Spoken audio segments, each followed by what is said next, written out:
जय श्री राम दोस्तों, मैं कल्याण भगत स्वागत करता हूं आपका अम्बे कल्याण चैनल पर। दोस्तों, पिछले कुछ समय से आप में से बहुत सारे लोग एक ही विषय पर सवाल पूछ रहे थे कि गुरुजी, अप्सरा साधना क्या होती है? क्या सच में अप्सराएं होती है और क्या उनकी सिद्धि संभव है?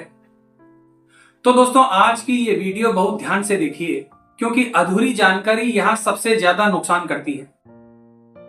दोस्तों, सबसे पहले एक बात मैं आपको साफ साफ तरीके से बता दूं कि अप्सराएं कोई कल्पना नहीं है। शास्त्रों में इनका स्पष्ट उल्लेख है।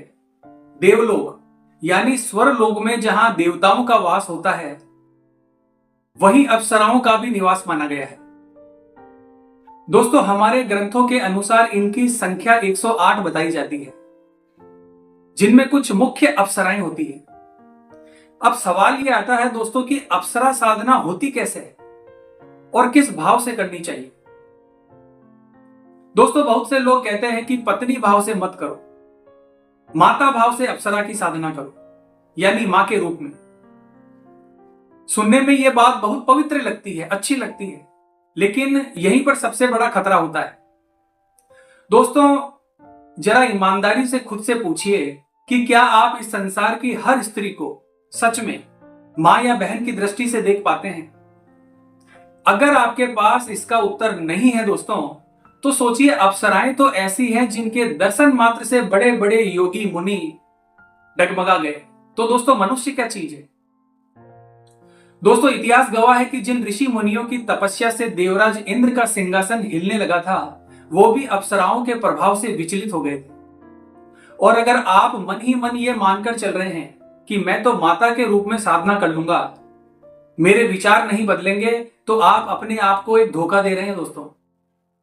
क्योंकि साधना के समय अगर आपका भाव बदल गया, तो वही साधना आपके लिए घातक साबित हो सकती है।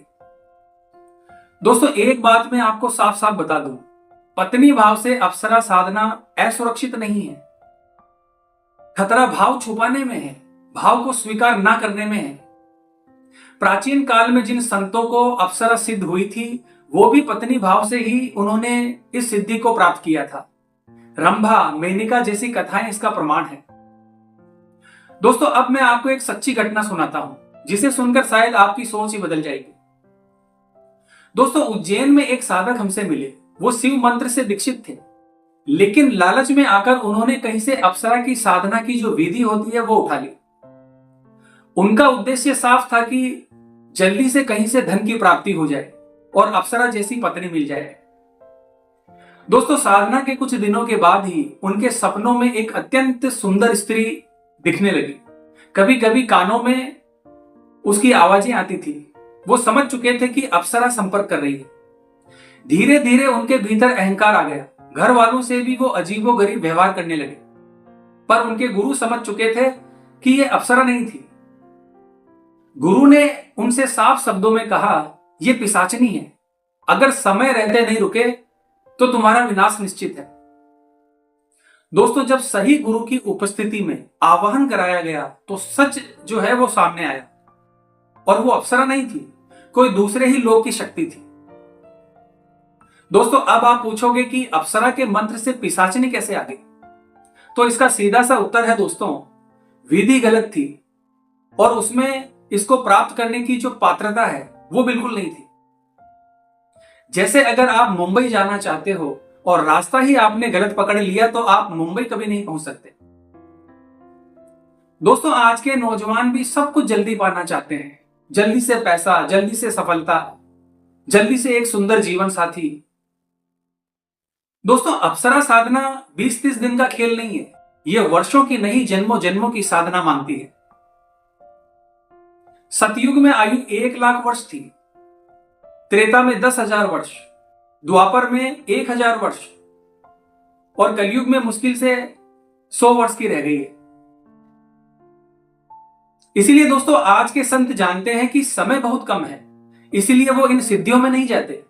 वो केवल ईश्वर में लीन होना चाहते हैं, सात्विक साधना करते हैं और मोक्ष को प्राप्त करने की कोशिश में लगे रहते हैं। अब आखिरी और सबसे जरूरी बात दोस्तों, अगर कोई कहता है कि मैं पैसे लेकर अप्सरा साधना करवा दूंगा, तो समझ जाइए वो एक धोखेबाज व्यक्ति है और वो आपको पागल बनाकर लूटना चाहता है।